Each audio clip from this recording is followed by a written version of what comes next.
ஐந்தாவது அத்தியாயம். திரு சுஜாதா அவர்கள் எழுதின ஒரு கிரைம் நாவல். கணேஷ் வசந்த் துப்பறியும் கூடிய நாவல். ரொம்ப இன்ட்ரெஸ்டிங்கான நாவல். அதனுடைய பகுதிகள் கேட்டுட்டு இருக்கோம். இந்த நாவலோட அடுத்த பகுதி இப்ப கேட்கலாமா?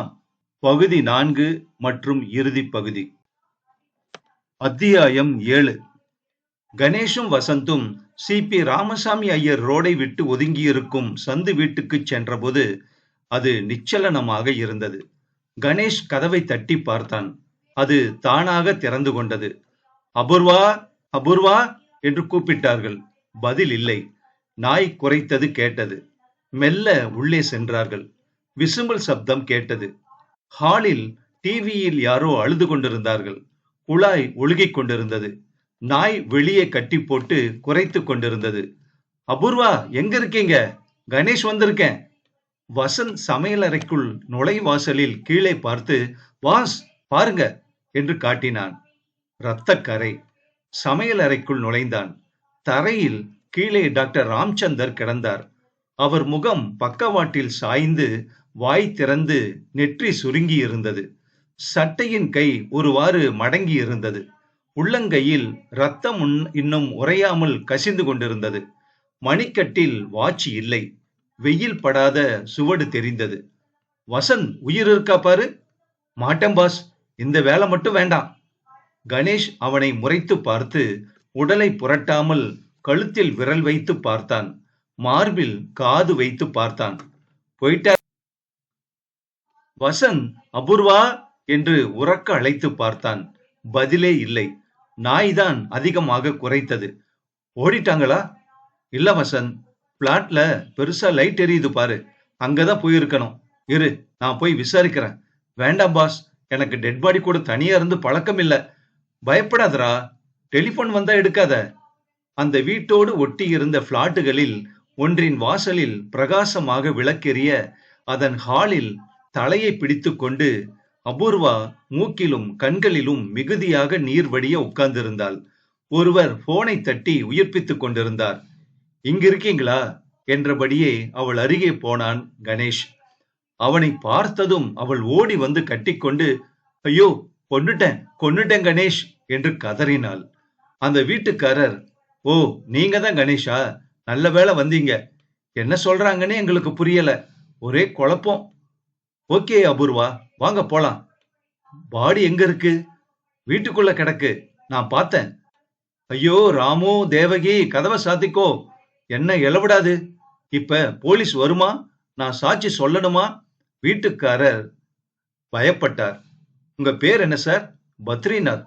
மிஸ்டர் பத்ரிநாத், கொலை நடந்தா போலீஸ் வராம குருக்களா வருவாரு, வெறுப்பேத்தாதீங்க.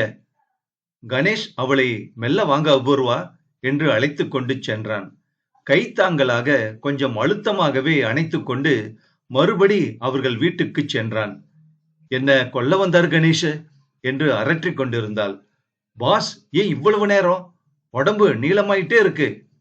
போலீஸுக்கு சொல்லிட்டல்ல? சொல்லணுமா பாஸ்? என்னடா விளையாடுறியா? அவளை சோஃபாவில் உட்கார வைத்தான் கணேஷ். முதல்ல போலீஸ், ஆம்புலன்ஸ் எல்லாத்துக்கும் சொல்லணும். என்ன அரெஸ்ட் பண்ணுவாங்களா? பயத்துடன் கேட்டாள் அபூர்வா. என்னதான் ஆச்சு சொல்லுங்க அபூர்வா. வசந்த், கணேஷ் என்னுடைய கணவர் பெங்களூர் போறதா தானே சொன்னாரு. போகவே இல்ல. திடீர்னு பாக்குறேன் பின்னால வந்து நிக்கிறாரு. வசந்தும் கணேஷும் ட்ரிப்பை கேன்சல் பண்ண சொல்லிட்டாங்க. உனக்கு துணையா இருக்க வந்துட்டேன். என்ன பயம் என்கிட்டன்னு சொல்லிட்டு அப்புறம் என்னென்னவோ பேத்துறாரு. என்ன சொன்னாரு? அந்த கதைய ஒருத்தங்கிட்ட சொல்லி எழுதுறது நான் தான்னா யாராவது நம்புவாங்களா? முன்கூட்டியே எழுதிட்டு பொண்டாட்டிய கொன்னுட்டானா போலீஸ் தான் நம்புவாங்களா? இப்ப நான் உன்னை கொன்னுட்டு அடுத்த பிளைட்ல பெங்களூர் போயிட்டேன்னா யாருக்கும் தெரியாது. அது எவனோ ஒரு பைத்தியக்காரன் கொன்னுட்டான்னு தானே நினைப்பாங்க. நான் பைத்தியக்காரனா? நான் பைத்தியக்காரனாடி இல்லையே. இப்படி சொல்லிக்கிட்டு கிச்சன்ல என்ன செலுத்தி என்ன மடக்கிறாரு. நான் பின்னால போறேன். மேடை தடுக்குது. கைய பிடிச்சு பின்னால மடக்கிறாரு. எனக்கு என் கைக்கு ஏதோ தட்டுப்படுது. கிச்சன் கத்தி. கணேஷ், எங்கிருந்து அந்த கத்தி வந்தது? எங்கிருந்து எனக்கு அந்த சக்தி வந்தது? அப்படியே திமிரி ஒரே குத்து. எக்கச்சக்கமா உள்ள போயிடுச்சு. அப்படியே புருஷனை கொல்லுவியாடின்னு கேட்டுக்கிட்டு முழு வெயிட்டோட தடுமாறி என் மேல விழறாரு. எனக்கு மூச்சு திணறுது. அதுக்குள்ள என் கழுத்துல எல்லா விரலையும் வச்சு அழுத்துறாரு. முழுக்க அழுத்தி எனக்கு பிராணன் போறதுக்குள்ள அவருக்கு பிராணன் போயிடுச்சு. பாருங்க, பாருங்க கணேஷ். அவள் கழுத்தில் சிவப்பு கோடுகள் தெரிந்தன. Apoorva, relax, relax. இப்ப என்னாகும் கணேஷ்? கவலைப்படாதீங்க அபூர்வா, நாங்க எல்லாம் பாத்துக்கிறோம். வசந்த், அலமாரியில டிராங்கவிலைசர் ஏதாவது இருக்கா பாரு. வசந்த் அலமாரியில் தேட கணேஷ் ஹாலின் நடு மேஜையில் வைத்திருந்த சிறிய சூட்கேஸை கவனித்தான். அதன் அடையாள பட்டையில் டாக்டர் ராம்சந்திரின் கார்டு செருகி இருந்தது. அதன் ஒரு பையில் ஏர் டிக்கெட் செருகி இருந்தது. என்ன கைது பண்ணுவாங்களா கணேஷ்? பயத்துடனே கேட்டாள் அபூர்வா. வசந்த், இப்ப என்னடா பண்ணணும்? போலீஸ் ஆபீசர் வரட்டும் பாஸ். செஞ்சத அப்படியே ஒத்துக்கட்டும். 45 ஒண்ணும் கீழே கஸ்டடிக்கு தன்னை ஒப்படைக்கட்டும். பொண்ணா இருக்கிறதால ராத்திரி அரெஸ்ட் பண்ண மாட்டாங்க. நாளைக்கு ரிமாண்டுக்கு வரும். அப்ப நாம வாதாடி பார்க்கலாம். கணேஷ் அபூர்வாவை பார்த்து, பாருமா, இங்க உங்க கணவரை கொன்னதா சொன்னது நிஜம்தானே? ஏன் ஏன் கணேஷ் கேக்குறீங்க?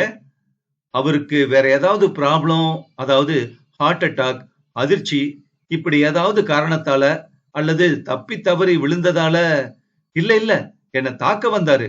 அதை தடுக்க அவரை கத்தி எடுத்து குத்திட்டேன். அதுதான் நிஜம் கணேஷ். என்ன காப்பாத்துவீங்களா கணேஷ்? உங்ககிட்ட பெங்களூர் போறதா சொல்லிட்டு கொஞ்சமும் எதிர்பார்க்காம வந்தப்ப என்ன மணி இருக்கும்? இப்பதான் 1 மணி நேரம் கூட ஆயிருக்காது. வாசலில் மண்டையில் நீல விளக்கின் சிமிட்டலுடன் ஆம்புலன்ஸ் வந்து சேர்ந்தது. கூட்டம் கூடி பனியனிலும் அரை டிராயரிலும் ஆர்வ பார்வையுடன் பக்கத்து எதிர்வீட்டுக்காரர்கள் மெல்ல தயக்கத்துடன் குழுமினார்கள். அதே சமயம் போலீஸ் ஜீப்பும் வந்திருந்தது. அதிலிருந்து வெளிப்பட்டு இங்கும் அங்கும் பார்த்து கொண்டு தன் தொப்பியை சரி செய்து கொண்டு வந்த இன்ஸ்பெக்டர் பெயர் பாலாஜி என்பது தெரிந்தது. நீங்க தான் போன் பண்ணீங்களா? இன்ஸ்பெக்டர் கேட்டார். ஆமா இன்ஸ்பெக்டர், என் பேர் கணேஷ். ஓ, அந்த கணேஷா? ஆமா. கை கொடுங்க, உங்களை ரொம்ப நாளா சந்திக்கணும்னு ஆசை. வசந்த் வந்திருக்காரா? இதோ. சௌகரியமா போச்சு. சொல்லுங்க கணேஷ், என்ன நடந்தது? கணவன் கொல்ல வந்தாரு. அதுல இருந்து தன்னை காப்பாத்திக்கிறதுக்காக கத்தி எடுத்து குத்திட்டாங்க. நீங்க ஸ்பாட்ல இருந்தீங்களா? இல்ல, போன் பண்ணி வந்தோம். கலக்கமா இருக்காங்க. உங்க கேள்விகளை குறைவா வச்சுக்கலாம். பாலாஜி உள்ளே வந்து குனிந்து டாக்டரின் உடலை தொட்டு பார்த்தார். சூடு இருக்குது, அதிக நேரமாகல. பாலாஜி பல உடல்களை பார்த்தவர் என்று தெரிந்தது. பாலாஜிக்கு கணேஷை பார்த்ததில் ஓர் உற்சாகமும் தன் திறமையை காட்ட வேண்டும் என்ற ஆர்வமும் இருப்பது தெரிந்தது. கணேஷ், இது சடன் அஸ்பிக்ஷியாவால ஏற்படுறது. நாக்கு லேசா வெளியே வந்திருக்கு பாருங்க. வசந்த், எங்க போறீங்க? இருங்க. எனக்கு இவ்வளவு விவரம் வேண்டாம் பாலாஜி சார் என்றான் வசந்த். லேசா நொர கலந்த ரத்தம் தெரியுது பாருங்க. எதனால செத்திருப்பாங்க? கேட்டான் கணேஷ். ஏன் அனுபவத்துல கத்தி மார்ல பாஞ்சிருக்கு. நுரையீரல்ல பஞ்சர் விழுந்து ஆக்சிஜன் கம்மியா போய் ஆஸ்பிக்ஷியா தான் காரணம். ரத்தமும் நிறைய ஊத்தி இருக்காரு. எக்கச்சக்கமா குத்து விழுந்திருக்கு. ஆமா, எப்படி ஆயுதம் கிடைச்சது? கிச்சன்ல கத்தி, அதோ கிடக்கு பாருங்க. நீங்க தொடலையே. இல்ல இன்ஸ்பெக்டர், நான் அவங்கள பார்க்கலாமா? பலசாலியா இருப்பாங்களோ? எதுக்காக கொன்னாங்களா? 2 பேரும் சண்டை போட்டுக்கிட்டாங்களா? இம்பல்சிவ் மர்டரா? வசந்த் விளக்கமாக சொன்னான். அதை ஏன் கேக்குறீங்க இன்ஸ்பெக்டர்? அது வினோதமான கதை. புது மாதிரியா மனைவிய கொல்ல இவரு பிளான் போட்டிருக்காரு. இந்த அம்மா அதை ஓரளவு எதிர்பார்த்ததால உள்ளுக்குள்ள ஒரு எச்சரிக்கை இருந்திருக்கு. இல்லன்னா இவங்க காலி, தப்பிச்சிருக்காங்க. நீங்க 2 பேரும் எப்ப வந்தீங்க? எங்க கிட்ட பாதுகாப்பு கேட்டாங்க. கொடுக்கலையா? நாங்க வர்றதுக்குள்ள சம்பவம் நடந்து முடிஞ்சு போச்சு. நியாயமோ அநியாயமோ தாக்க வந்திருக்காரு. தற்காப்புக்காக திருப்பி தாக்கி இருக்கா. செத்துட்டாரு. Yes, open and shut. இதற்குள் அபூர்வா அறையில் இருந்து வெளியே வர, அம்மா கவலைப்படாதீங்க, தற்காப்புக்காக கணவனை கொன்னிருக்கீங்கன்னு நிரூபிச்சாச்சுன்னா உங்களுக்கு ரொம்ப குறைவான தண்டனை தான் கிடைக்கும் என்றார் இன்ஸ்பெக்டர். கணேஷ், வாங்க ஹாலுக்கு போலாம். இவங்க மாடலா என்று கேட்டார்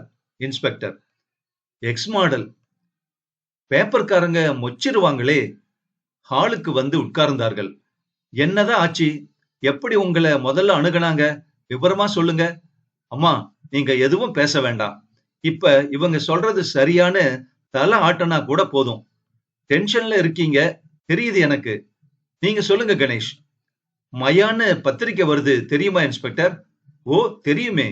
அதுல தானே 5வது அத்தியாயம்னு ஒரு கதை வருது. என்னுடைய மனைவி இது யாரு எழுதுறதுன்னு மண்டைய போட்டு உடைச்சுக்கிட்டு இருக்கா. ₹1,00,000 பரிசாமே. நீங்க அந்த கதையை படிக்கிறீங்களா இன்ஸ்பெக்டர்? எங்கெங்க டைம் இருக்கு, படிச்சிருங்க. காரணம் அதுல வர்ற எல்லா சம்பவங்களும் இங்கேயும் நடந்திருக்கு.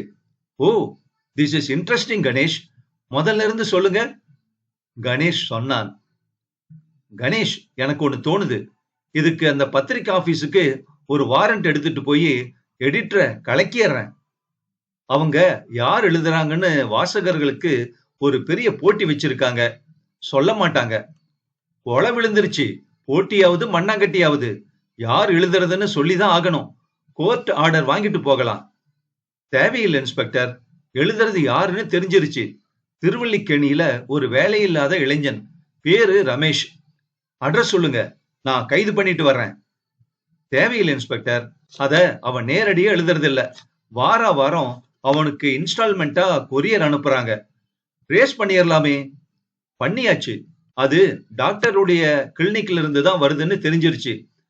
துடிப்பா வேலை செஞ்சிருக்கீங்க. அப்ப டாக்டர் தான் யார்கிட்டயோ சொல்லி எழுதுறாருன்னு தெரியுது. கேஸ் க்ளோஸ் என்றார் இன்ஸ்பெக்டர். ஏறக்குறைய அப்படிதான் இன்ஸ்பெக்டர். என்ன ஜெயில போடுவீங்களா என்று மீண்டும் பயத்துடனே கேட்டாள் அபூர்வா. குற்றம் திட்டமிட்ட கொலை குற்றமா நிரூபிக்கப்பட்டாலே தவிர உங்களை அரெஸ்ட் பண்ண தேவையில்லை. இப்பவே நீங்க நடந்ததை ஒத்துக்கிட்டதால எங்க கஸ்டடியில சரண்டர் ஆனாப்லதான் கிளினிக்ல உள்ள அத்தனை பேரையும் விசாரிச்சலாம் கணேஷ்.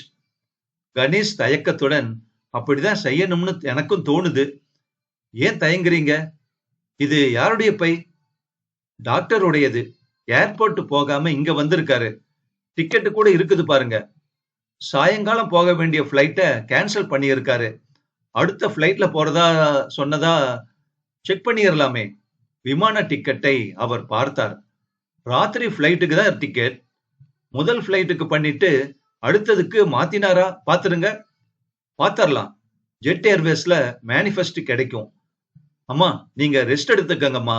உங்க கணவர் உங்களை தாக்க வந்தப்ப தற்காப்பாக அவரை தடுக்க போய் தற்செயலா கத்தியை பயன்படுத்தியதால காயம் பட்டு அவர் இறந்துட்டதா ஸ்டேட்மெண்ட் கொடுத்தீங்கன்னா மேன்ஸ்லாட்ல வந்துரும். கணேஷை பார்த்தாள் அவள்.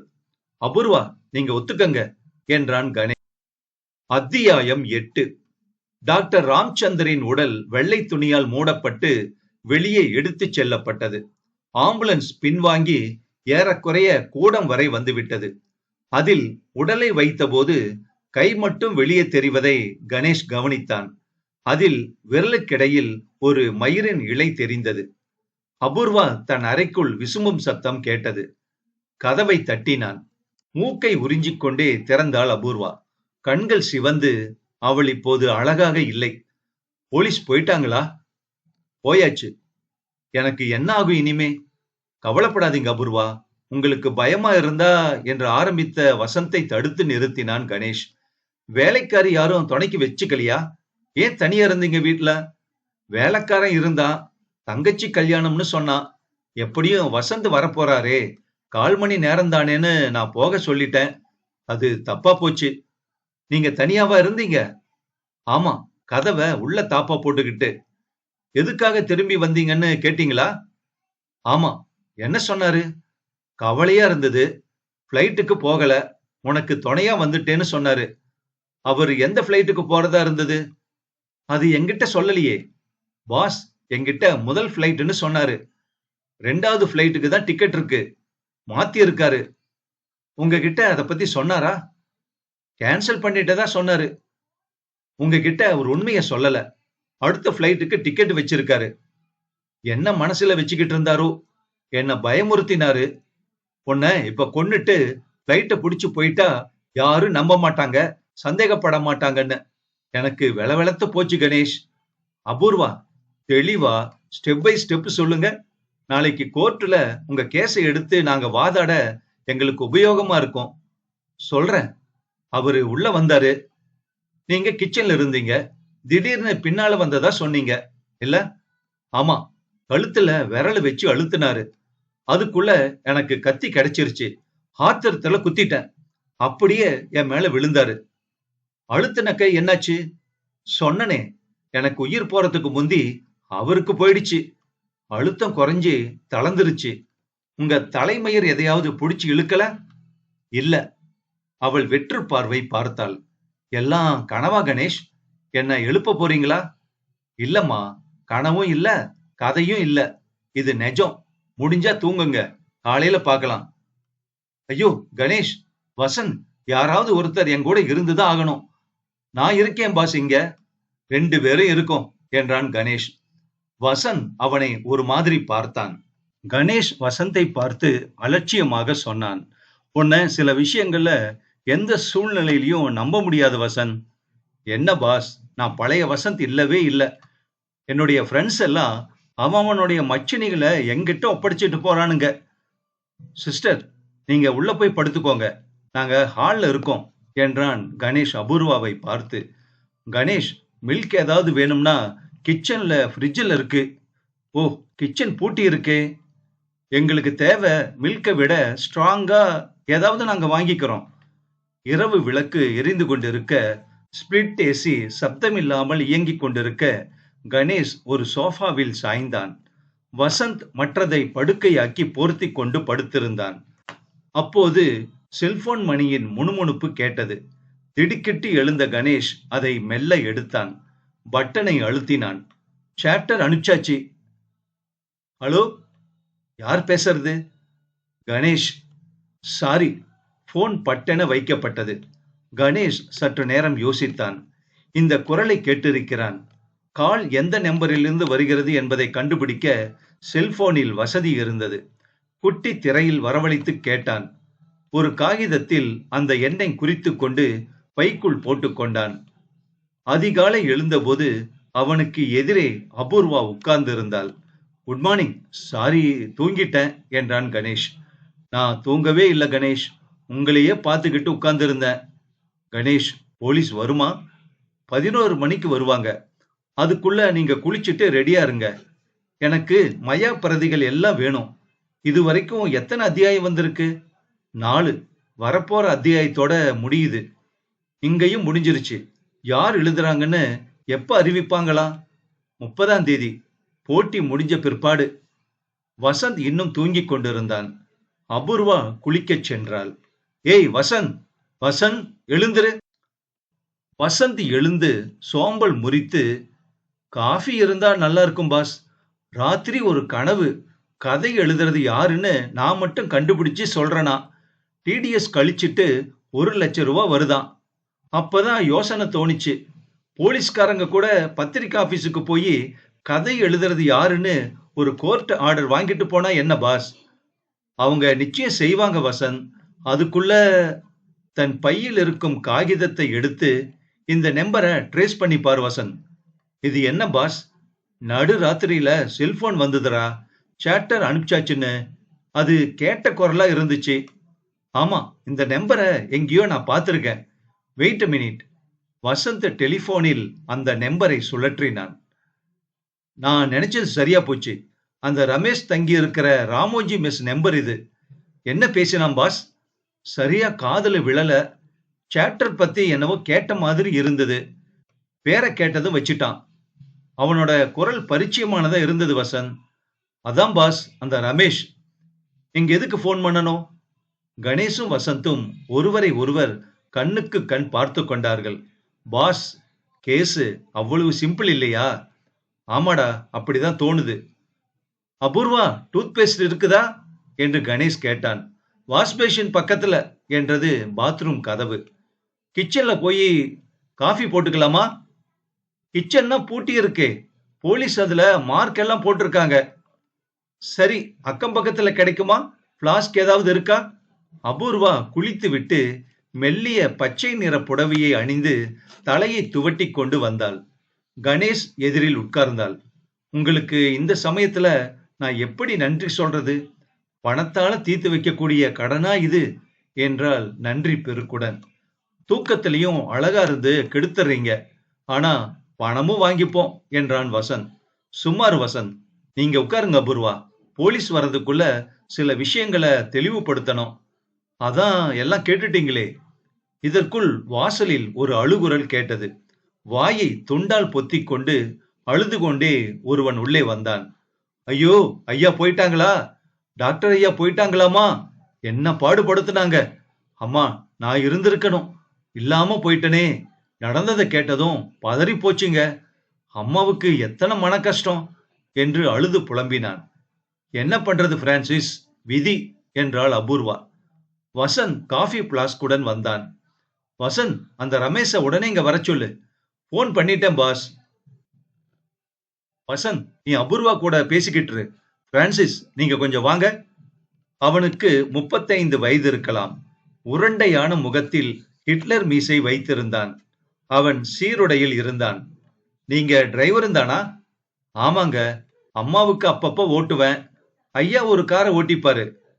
ஐயாவும் அம்மாவும் சண்டை போட்டுப்பாங்களா பிரான்சிஸ்? அடிக்கடிங்க. எதை பத்தி? இப்ப சொல்லிடுறேன். டாக்டர் ஐயாவுக்கு கொஞ்சம் பெண் பிள்ளைங்க வீக்னஸுங்க.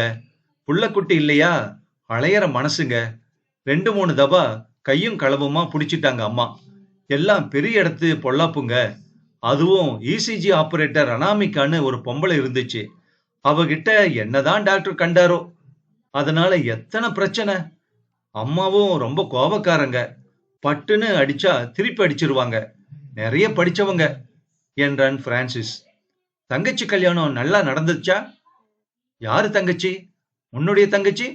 எனக்கு தங்கச்சியே கிடையாதே. பின்னால் திரும்பி பார்த்து, யாருப்பா கேட்டாண்ட என்றபடியே அங்கே நகர்ந்து போனான். ரமேஷ் வேலி ஓரமாக வந்து ஸ்கூட்டரை நிறுத்திவிட்டு வந்தான். வசந்த் அவனை உற்சாகமாக வரவேற்றான். இது யார் வீடு என்று கேட்டான் ரமேஷ். தெரியாத மாதிரி கேக்குறீங்களே ரமேஷ். நேத்து ராத்திரி போன் பண்ணீங்களா இல்லையா? நானா? என்ன விளையாடுறீங்க? போன் பண்ணி சாப்டர் அனுப்பிச்சாச்சுன்னு சொன்னீங்களே. நீங்க என்ன பேசுறீங்கன்னே புரியல. இது டாக்டர் வீடு, அது தெரியும்ல? தெரியாதே. நீங்க எங்க ஆபீஸ்ல சந்திச்ச அபூர்வா இங்கதான் இருக்காங்க. ராத்திரி அந்த டாக்டர் கொலை பண்ணப்பட்டார், தெரியுமா? அவன் முகம் சிரித்தது. ஐயோ, என்ன சார் சொல்றீங்க? நான் பேஜார்ல மாட்டிக்கிட்டனா? நீங்க அனுப்பிச்ச கதையின் சம்பவங்கள் எல்லாம் தவறாம நடந்துருச்சு. டாக்டர் காலி, கதையில வர்ற மாதிரியே. ஐயோ, எத்தனை முறை சொல்லுவேன், நான் கதை எழுதல, நான் ஒரு கொரியர். யார் அனுப்பிச்சாங்கன்னு நீங்க சொல்லியே ஆகணும் ரமேஷ். போலீஸ் உங்களை சும்மா விடாது, அடிப்பாங்க. முட்டி ஸ்ட்ராங்கா இருக்குதா? தட்டுனா வலி தாங்குமா என்று கேட்டான் வசந்த். இந்த செல்போன் நம்பர் யாரு கொடுத்தாங்க என்று ரமேஷை கேட்டான் கணேஷ். அவங்கதான், கதை சாப்டர் அனுப்புறவங்க தான். ஆம்பளையா பொம்பளையா? தெரியாதுங்க. என்னையா விளையாடுறியா என்று சற்று கோபப்பட்டான் வசந்த். பாருங்க, முதல்ல இருந்து சொல்லிடுறேன், தலகால் புரியுதா பாருங்க. பரமசிவம்னு ஒருத்தர் சென்சாருக்கு ஸ்கிரிப்ட் அடிக்கிறவர். அவர்கிட்ட வேலை கேட்டிருந்தேன். அவரு இந்த வேலை செய்யறியான்னு கேட்டாரு. அவர்தான் இந்த செல்போன் நம்பரும் கொடுத்தாரு. கொடுத்து சாப்டர் அனுப்பிச்சாச்சுன்னு தகவல் மட்டும் அப்பப்ப கொடுன்னு சொன்னாரு. பொம்பளையான்னு கேட்டீங்களே, சில சமயம் ஆம்பளை குரல் பதில் சொல்லும், சில சமயம் பொம்பளை குரல். கதை ஸ்கிரிப்ட் எப்படி வந்துகிட்டு இருந்தது? கையெழுத்துல தான். அது எல்லாம் இருக்கா? ரூம்ல இருக்கு. மவனே, உனக்கு மன்னிப்பே கிடையாதுரா. இந்த மாதிரி அனாமத்து காரியம் ஒத்துக்கிட்டு எப்படிப்பட்ட குழப்பம் பாரு. கொலையில முடிஞ்சிருச்சு என்று சற்று கோபப்பட்டான் வசந்த். இப்படி ஆகும்னு முன்னமையே தெரிஞ்சிருந்தா செய்திருக்க மாட்டேன் வசந்த் சார். இருக்குடா உனக்கு. வசந்த், இவன் கூட போய் கதைகளுடைய கையெழுத்து பிரிய வாங்கிட்டு வந்துரு. காட்னா பாஸ், இந்த ஆளு அப்பவே வாங்கி வச்சிருக்கணும். கணேஷ் அபூர்வாவிடம் உங்க கையெழுத்து சாம்பிள் வேணும் என்று கேட்டான். அபூர்வா எந்தவித தயக்கமும் காட்டாமல் தரனே என்றாள். போலீஸ்காரர்கள் கொஞ்சம் தாமதமாகத்தான் வந்தார்கள். இன்ஸ்பெக்டர் பாலாஜி சொன்னார். கணேஷ், என்ன சொல்றீங்க? இந்த அம்மா சொல்படிதான் அப்படியே நடந்திருக்கு இன்ஸ்பெக்டர். ஒரு எஃப்ஐஆர் பதிவு பண்ணிட்டீங்கல்ல? ஆச்சு. எப்படியும் இவங்க தான் கொன்னதா ஒத்துக்கிட்டதால மாஜிஸ்ட்ரேட் கோர்ட்டுல ப்ரொடியூஸ் பண்ணியாகணும். நீங்க ஸ்ட்ராங்கா வாதாடி பெயில் கேட்டு பாருங்க. எங்க பக்கத்துல இவங்கள கஸ்டடியில வச்சுதான் ஆகணும். இல்லனா தப்பிச்சு போய் விடுவாங்கன்னு எல்லாம் சொல்ல போறதில்ல. உங்க மேல நம்பிக்கை இருக்குது. முதல் காரணமா என்ன தோணுது உங்களுக்கு கணேஷ்? பொம்பள விவகாரங்க என்று அதற்கு பதில் சொன்னான் வசந்த். டாக்டரா? ஆமாங்க, அவர் கில்லாடி. இத்தனை அழகான பொண்டாட்டிய வச்சுக்கிட்டு அதாங்க சோகம். சில பேருக்கு அழகுனா என்னன்னு ஐடியாவே கிடையாது. இருக்கிறத விட்டுட்டு பறக்கிறத பிடிப்பாங்க. வசந்த், நீங்க என்ன சொல்றீங்க? நான் சொல்லல, வாத்சாயனர் சொல்றாரு. அழகுங்கிறது ஆழமான மனசு, ஆழமான கண்கள், ஆழமான தொப்புள்னாரு. தொப்புளா? ஆமா, அவருக்கு என்னவோ அது மேல ஒரு தனிப்பட்ட கவனம். 18 ஸ்லோகம் பாடி இருக்காரு. இன்ஸ்பெக்டர் பாலாஜி, இவன் ரீல் விடுறான். இந்த கேஸ்ல இந்த அம்மாவுக்கும் டாக்டருக்கும் மனஸ்தாபம் ஏற்பட்டிருக்கு.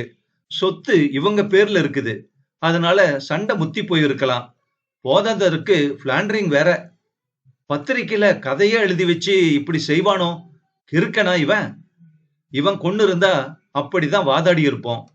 3 வருஷத்துல வெளியே வந்திருப்பான். இன்னொரு கதை எழுத ஏதோ சினிமா பார்த்திருக்காங்க. முட்டாள்தனமா ஐடியா தோணி இருக்கும். கணேஷ், வெளிப்படையா தெரியறது தான் உள்ளுக்குள்ள இருக்கிற உண்மையும்னு நீங்க நம்புறீங்களா? வசந்த் அந்த கதையோட கையெழுத்து பிரதி கொண்டு வருவான். அதுதான் ஆதாரமான சாட்சி இன்ஸ்பெக்டர். அத அபூர்வா கையெழுத்தோட ஒப்பிட்டு பார்த்துட்டு ஒற்றுமை இல்லைன்னா அபூர்வா சொல்றத முழுசா நாம நம்பலாம். நீங்க ரொம்ப உஷாரான ஆளு. ராஜேந்திரன் சார் உங்களை பத்தி அடிக்கடி சொல்லுவாரு. ஜீப் எடுத்துக்கிட்டு போங்க வசந்த் என்று இன்ஸ்பெக்டர் பாலாஜி சொன்னார். அப்படி இருக்கிறதாலதான் உங்க மாதிரி ஆபீசருங்க நம்பிக்கைக்கு பாத்திரமாக முடிகிறது என்றான் கணேஷ். அத்தியாயம் 9 மற்றும் இறுதி அத்தியாயம். போலீஸ் ஜீப்பில் ரமேஷுடன் சென்ற வசந்த் அரை மணி நேரத்தில் திரும்ப வந்தான். என்னடா கிடைச்சுதா? இல்ல பாஸ், ரூம் பூட்டி இருந்தது. ரூம்மேட் எடுத்துக்கிட்டு போயிருக்கான்னு சொன்னா ரமேஷ். கான்ஸ்டபிள கூட அனுப்பிச்சு ரூம்மேட்டை தேடி கண்டுபிடிச்சு அந்த கையெழுத்து பிரதை எடுத்துக்கிட்டு வர சொல்லி இருக்கேன். இங்க உங்களுக்கு உதவி தேவைப்படும்னு நான் வந்துட்டேன் பாஸ். ரூம்மேட் எங்கேயாவது காஃபி கீப்பி சாப்பிட போயிருப்பான்டா. அப்படி வரலன்னா பூட்டை உடைச்சிட வேண்டியதுதான். தேவை இருக்காதுன்னு நினைக்கிறேன் என்றான் கணேஷ். ரமேஷ் ஓடிட மாட்டானே? மாட்டான். அவன் ஒரு தொட நடுங்கி. இன்ஸ்பெக்டர் பாலாஜி அப்போது வெளியே வந்தார். பாலாஜி சார், அபூர்வா குளிச்சுட்டு தயாராகி வர்ற வரைக்கும் இருக்கீங்களா? நானும் வசந்தும் போய் ஒரு காஃபி சாப்பிட்டுட்டு வரோம் என்றான் கணேஷ். எனக்கும் வேலை இருக்கு கணேஷ். அவங்க தயாராகிறதுக்கு 1 மணி நேரம் ஆகும்னாங்க. அதனால கான்ஸ்டபிள இங்க இருக்க வச்சுட்டு போறேன். நீங்க போயிட்டு வாங்க. கேஸ எப்படி வாதாட போறீங்க? தன்னை காப்பாத்திக்க செஞ்ச செயல்னு தான். கொல்லணும்னு நோக்கம் இல்ல. இறந்தவனுக்கு தான் அந்த நோக்கம் இருந்திருக்கு. அதுதான் சரி. மிஞ்சி போனா 304ல 2 வருஷம் கிடைக்கும். பெண் பிள்ளை ஜட்ஜா இருந்தா விடுதலை கூட கிடைக்கும் என்றான் வசந்த். அவர்கள் இருவரும் பார்க் ஷெராட்டனில் இருந்த காஃபி ஷாப்புக்கு சென்றார்கள். காலை வேளையாதலால் அங்கே கூட்டம் இல்லை. 2 காஃபியும் சாண்ட்விச்சுகளும் கொண்டு வரச் சொல்லிவிட்டு உட்கார்ந்தார்கள். கண்ணாடிக்கு வெளியே நீச்சல் குளத்தில் வசந்தின் கவனம் நிலைக்க, டேய் வசந்த், இந்த நாற்காலியில வந்து உட்காரு என்று எதிர் இருக்கைக்கு மாற்றினான். ஏன் பாஸ்? நான் சொல்றத கவனமா கேட்கணும். அங்க இங்க மனசு அலைய விடாத. அபூர்வாவுடைய கேஸ நாம எடுத்துக்கிட்டு வாதாடணுமா சொல்லு. ஏன் பாஸ் திடீர்னு இந்த அடிப்படை சந்தேகம்? டாக்டர் அபூர்வாவை கொலை செய்ய வந்தார்னு நீ உண்மையா நம்புறியா? ஆமா, அப்படித்தானே கதை வசனம் போய்கிட்டு இருக்கு. ஒரு மாறுபட்ட சினாரியோ தரேன் கவனி. இந்த கொலைய திட்டமிட்டு அபூர்வாவே செய்திருக்கலாம்னு எப்பவாவது தோணிச்ச உனக்கு? இல்ல பாஸ், எனக்கு தோணல. முதல் அத்தியாயத்திலிருந்தே 2 சாத்தியமும் இருந்ததே. அபூர்வா நம்மள முதலா சந்திக்க வந்த போது நீ கவனிச்சியா? அழகா இருந்தாங்க.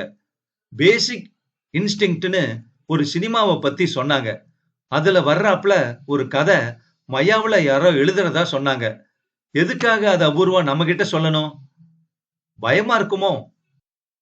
இல்லடா, அப்படி கதையா எழுதிட்டு கொலை செஞ்சு அகப்பட்டுக்கிட்டாலும் இன்சானிட்டி பிளீல வெளியே வந்துடலாம்ங்கிறதையும் தெரிஞ்சுக்கிட்டு இருந்திருக்காங்க. அது அந்த திரைப்படத்துல வருது. அதனால அவளுக்கு முதல்ல வக்கீல்களுடைய ஆதரவு தேவைப்படுது. உண்மைதான் பாஸ். இதுல 2 பேர் மட்டும்தான் சஸ்பெக்ட். 2 பேர் மேல மட்டும்தான் சந்தேகம் இருக்க முடியும். டாக்டர் ராம்சந்த், அவர் மனைவி அபூர்வா. புரியுதா? புரியுது பாஸ். அத்தனை அந்தரங்கமான சொந்த விஷயங்கள், மச்சம் கிச்சம் போன்ற விவரங்கள் அவங்க 2 பேருக்கு மட்டும்தான் தெரிஞ்சிருக்கணும் இல்லையா?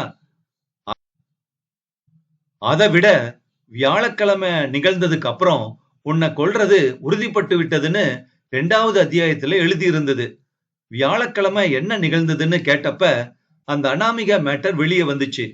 டிரைவர் கூட டாக்டருக்கு அந்த சபலம் அதிகம்னு சொல்லி இருக்கான். அதனால என்ன பாஸ்? அதனால அழகான மனைவிய ஒதுக்கிட்டு மற்றொரு பொண்ண கணவன் நாடுற போது ஏற்படுற கோபத்தினால அபூர்வாவே இந்த கொலைய திட்டமிட்டு செய்திருக்க கூடும் இல்லையா? பாஸ், நீங்க சொல்றது புரியுது. டாக்டருக்கு அவளை கொல்ல காரணம் கம்மிங்கிறீங்க.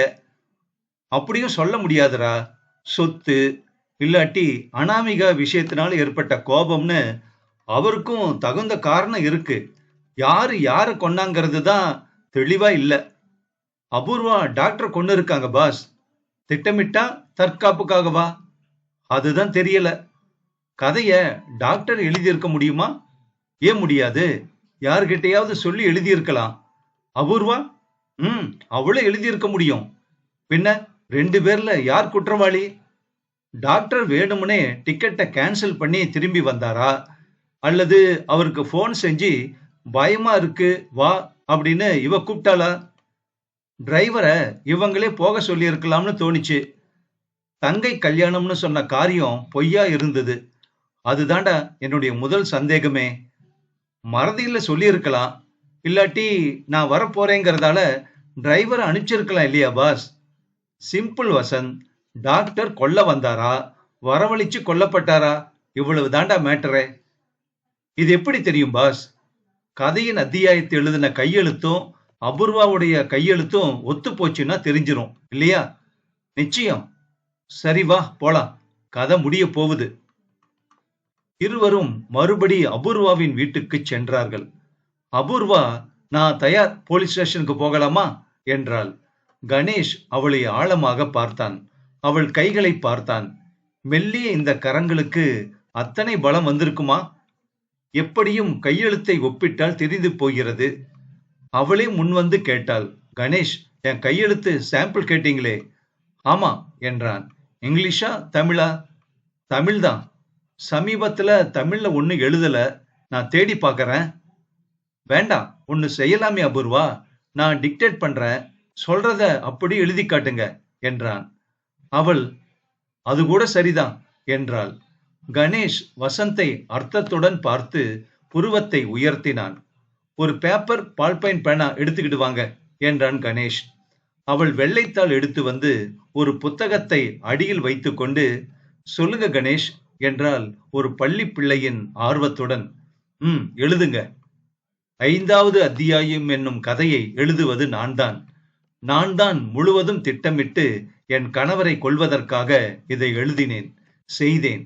என் கணவரை நான் தான் போன் செய்து வரவழைத்தேன். என்னை அவர் தாக்க வந்ததாக சொன்னது பொய். அவரைத்தான் நான் தாக்கினேன். அவர் எனக்கு துரோகம் செய்த ஒரே காரணத்துக்காக கொல்ல திட்டமிட்டேன்.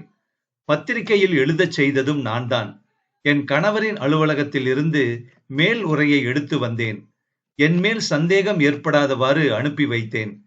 என் இந்த கையெழுத்தையும் அத்தியாயத்தின் பிரதியின் கையெழுத்தையும் ஒப்பிட்டு பார்த்தாலே உங்களுக்கு உண்மை தெரிந்துவிடும். என்னை போலீஸ் கைது செய்தாலும் எனக்கு புத்தி சரியில்லை என்று வாதாடி தண்டனையின் கடுமையிலிருந்து என்னை கணேஷும் வசந்தும் காப்பாற்றி விடுவார்கள். அவர்கள் எனக்காக வாதாடி ஜெயிப்பார்கள் என்கிற நம்பிக்கையில்தான் நான் அவர்களிடம் வந்தேன்.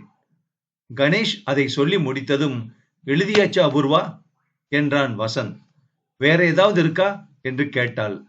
இக்கண்ணா இச்சன்னா சரியா போட்டிருக்க மாட்டேன், மன்னிச்சுக்கங்க. தமிழ்ல எழுதி ரொம்ப நாளாச்சு. அவள் கொடுத்த அந்த காகிதங்களை சேகரித்துக் கொண்டார்கள். வாசலில் ஜீப் வந்து நிற்க, ரமேஷ் வந்துட்டான் பாஸ் என்றான் வசந்த் அவசரமாக. என்னப்பா, கையெழுத்து பிரதி கிடைச்சுதா? கிடைச்சதுங்க. நல்ல வேளை, அது என் கையெழுத்து இல்ல. கதைய நான் எழுதலன்னு தெரிஞ்சிரும் என்றான் ரமேஷ் சற்று தைரியமாக. உன்னை பத்தி யாருப்பா பேசுனாங்க? கூடாத என்று அதை வாங்கினான் வசந்த். கணேஷ் கொண்டு வந்த அத்தியாயத்தின் கையெழுத்தையும் அபூர்வாவின் கையெழுத்தையும் ஒப்பிட்டு பார்த்ததில் பொருந்தியதா பொருந்தவில்லையா சொல்ல தேவையில்லை. கணேஷ் வசந்த் துப்பறியும் சுஜாதாவின் 5வது அத்தியாயம் நாவல் முற்றும்.